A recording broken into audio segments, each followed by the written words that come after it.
pourquoi tu penses que ça marche autant? Je sais que tu parles beaucoup de tes ex, autant dans tes chansons que sur scène. Le concept des ex aussi, que tu exploites beaucoup sur tes réseaux sociaux. Il y a quelque chose, il y a une connexion qui se fait entre toi et ton public sur les sujets que tu abordes. Ouais, ben, tu sais, les ex, on en a tous, tu sais, que Ouais. ce soit. Peu importe. Donc, je pense que ça touche, puis ça fait réagir aussi un peu parler d'ex, puis parler d'amour. Moi, j'ai eu une séparation amoureuse dans ma vie, mais ça m'a beaucoup, beaucoup marqué. Puis ça m'a inspiré, en fait, littéralement 3 albums.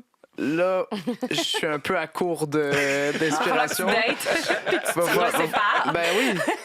Va falloir que je me fasse laisser. Fait que. Mais non. c'est intéressant comme point, Fred, c'est parce qu'effectivement, à un moment donné, il faut vivre des choses pour être inspiré.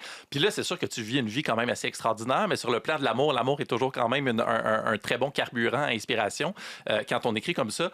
Sens-tu que tu as encore de l'inspiration? Tu as un 4e album qui s'en vient pour l'automne. Ça va être chargé, ça aussi. Ouais, c'est très dur d'écrire quand t'es dans la vie d'artiste, parce que la vie d'artiste n'est pas vraiment inspirante. Tu sais, la vie d'artiste, vous avez une partie de cette vie-là aussi. C'est pas nécessairement normal, c'est pas quelque chose que tout le monde peut s'identifier.